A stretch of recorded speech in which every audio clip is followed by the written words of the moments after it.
Hello everybody, Alex here from wpeagle.com. So WordPress 3.8 came out. Did you notice? I did, because I run quite a few different WordPress sites, so I had to kind of update them all, which I've got to say it does fill me with a bit of dread, if I'm honest, because some of them are quite heavily customized, so you do have to be careful when you're doing updates. But hey, I thought we could have a look at it together, and I'll point out a few of the good bits that I think are good. If you haven't tried it, you can have a look on here first and see if you want to go for it. I mean, you're gonna have to go for it in the end. There's no putting it off, for security reasons, whatever. You do have to update. But hey, let's have a look. I've got the test site up here, so which is still running 3.7 something. So let's update it and then have a quick look around. So when I'm updating a site, I always think it's best to update the plugins first. In fact, it is best to update the plugins first, because that way you've got the latest version, and if there was any problems with the plugin and version and the latest version of WordPress, you'd hope that by the time you get around to updating that they've kind of ironed it out. So I've got a few plugins here, so I'm just going to update the whole lot. Obviously on a live site you would back up the whole lot, so that if anything goes wrong you can always restore it, and then back up, and then try and update each plugin individually and see which one's causing the problem. So they're all updating nicely. It's taking a little while. Let's fast forward time. Ta-da! Hey, that's all done.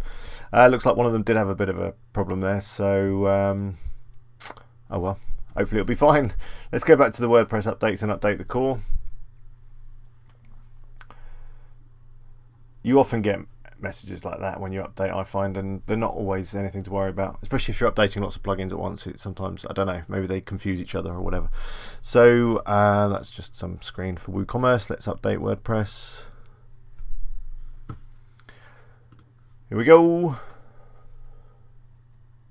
Now if you've got good hosting, it should just work. You shouldn't have to put any FTP details in or anything like that. If you are being asked for FTP details, it normally means that your WordPress isn't right. Probably on your host side, so you need to get in touch with them and say that that's not right. It should just do it, because WordPress should be able to write to itself. So hey, look, here we are, WordPress 3.8. So if you haven't seen it already, you can already see that they've changed the back end, made it more modern, allegedly. I like it. I think it's really nice.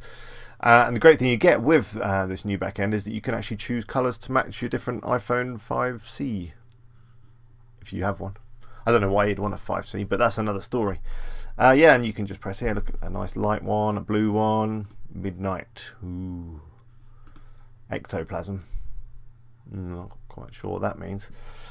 Anyway, so that's one nice feature, the new backend. The other great thing is that the admin bar is now responsive. So when you're on an iPhone or some smartphone, it all nicely goes responsive-y, which is very nice. That's probably the second good thing. And the third good thing is the widget area has all been redesigned. Kind of laid it out differently. You've got these two columns over here now to mess around with your different sidebars. So if you've got a lot of sidebars, then easier to manage.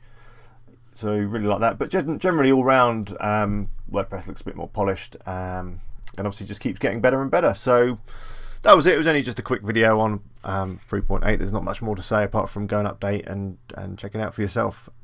Good luck with that. And if you want more videos, remember, subscribe and come see me on wpeagle.com. See you soon.